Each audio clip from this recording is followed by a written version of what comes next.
All right, ladies and gentlemen, welcome back to the channel again. Now, we are back on the Art of Dialogues channel. I'll leave in the description. Back with Gene Deal. Now, I've heard, I watch one of those channels, where they do the narrating, where they talk about Diddy took Kim Porter from Al B. Sure. Diddy and Al B. Sure were friends, and Diddy took his girl. And I'm pretty sure a lot of you know who Al B. Sure is. If you don't, I can tell you how I feel about you. I ain't gonna sing it because they're gonna probably take the video down. But Al B. Sure is the father of Quincy. Quincy is you know, Diddy's oldest son. I mean, I'll be sure it's his father, but I know for a while he was living with Diddy. And a lot of people will say, like, I don't know the whole situation of Al B. Sure and Kim Porter breaking up. I don't know what happened. So maybe he'll talk about this, but I don't know if, I mean, you can't just take somebody, girl. At the end of the day, some would say you have to be willing to go. So I don't know if they were broken up or he just swooped in on her. We gonna see. But appreciate y'all coming over, man. So we ain't gonna waste no more time. Let's jump right into it.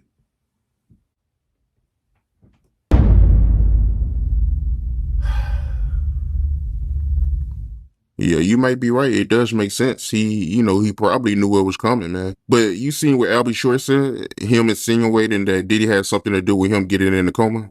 Yeah, Man, that I don't know if Diddy capable of doing that. If he capable of blowing people cars up, if Kid he Cudi. capable of giving uh what's that guy named Machine Gun Kelly drugs to have him butt naked in the window dancing. That's his own art. What? Huh? I ain't heard that story. I heard about the car with the blowing up the car, Kid Cudi. But Machine Gun Kelly butt naked dancing. See, this is why I'm watching, y'all. Capable of giving uh what's that guy named Machine Gun Kelly drugs to have him butt naked in the window dancing. That's his own artist said that. I ain't making this shit up, bro. You ain't hear his artist say that? Machine Gun Kelly said, yo, the nigga gave me something I smoked. It was called the Snoop Doggy Dog. They told me only take 4 hits. I took more than 4 hits. I was butt naked and dancing in front of his window. Was it laced? I was like, is he capable of doing that? Yo, I, anything is possible, man. Right. But I would wonder, how did he get that close to Al to give him anything? Or who did he give something to get an Al to make that happen to him? You know what I mean? Because, him and Al never been the best of friends. He had motherfuckers think that he had adopted Quincy, and he never did. Right. Al was never out of his son's life. Right. That's what I I knew thought. Al way back in Mount Vernon. He used to wear leather pants in 100 degrees.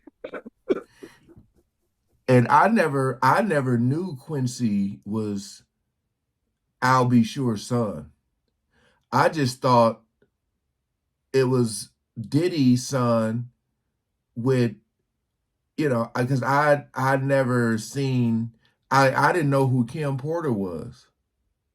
But I found out like when Quincy was like older, that Al B. Sure was his father, because Diddy got a lot of kids, so I didn't know. And I was like, oh. And then I was like, wait a minute.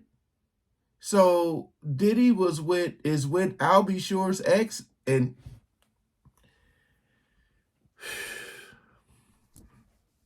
With Al. That was way back then, though, man. Al a good dude. A good dude. You know what I mean? You know what I'm saying? So if Al got something to say about that's happening to him and Puff has something to do with, trust and believe There's some truth he's to going to that. have evidence to substantiate that Puff did that shit. Either he gave him something or sent something his way. But what was the beef between Albert Shore and Diddy? Like, why wasn't they on good terms? The nigga was dating Kim. You understand? That's his kid's mother. Yeah. And they was cool. They was friends. Misa and Kim was cool. They was all in that Uptown family, Uptown Records family. How you gonna date the mother of you my man, you cool, we all be around each other, and you dating the mother of my son? That just makes me think of the whole Derek Fisher, Matt Barnes situation. If you know, you know. Derek Fisher and Matt Barnes are teammates. Matt Barnes has his twin boys, and with Matt Barnes has twin boys, and his teammate Derek Fisher, or ex-teammate, start dating his baby mama pretty much. And Matt Barnes pulled up at the party, at the house party, had Derek Fisher running around the couch, chasing him around the couch. So I guess they're saying like or trying to say like there's a code, you know. Just it's a such like you don't, it's a line you don't cross. So, but in the industry, man, they're all just like, I mean, how many times you see like this person dating that person that used to date that person? It happens all the time, man. All the time.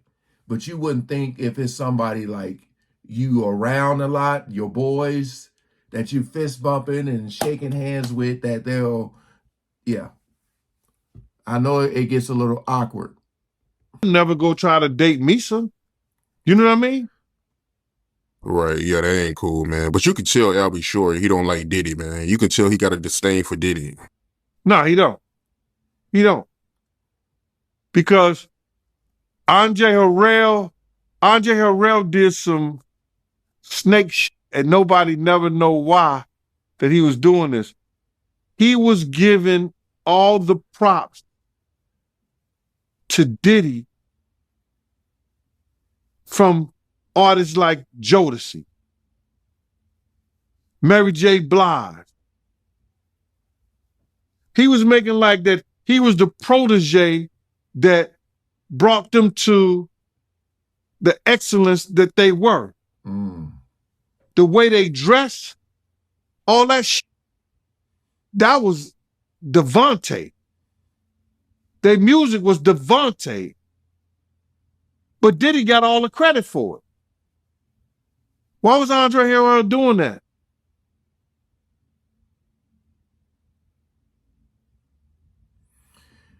It must have been a long video, man, because these clips, again,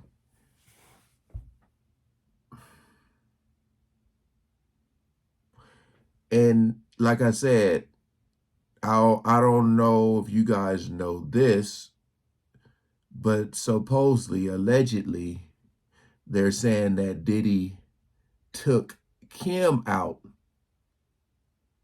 because she was going to be writing a tell-all book, you know, and she had so much information and stuff she's seen on Diddy.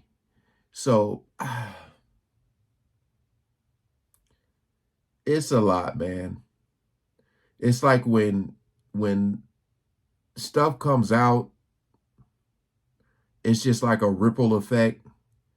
And you know, like I said, old videos start to resurface because you go to you go, wait a minute, did they say this back then and I missed it? You know, because when you're younger, you don't really pay attention to stuff like you should. The older you get, the wiser you get, and you really start to listen, and your spidey senses come up more, and you start to see the world different, you know.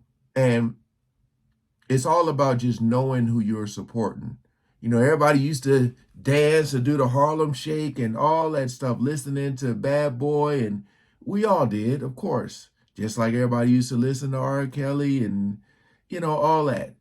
But like when these stories come out, and you know how dark and and grimy and just evil people can be, you just want to know who you supporting, man. It feels like when I hear R. Kelly music, it feels awkward. Cause I'm like, some of his songs, he's pretty much snitching on himself, you know? And it's weird. So when you listen to like anything from Bad Boy, and just like, golly, man. I mean, it's Bad Boy Records. Like, he calling grown men daddy. And so I get it. It's like he's saying Diddy broke the code. You broke the guy code. Like, you're not supposed to be dating, even though they weren't best as friends.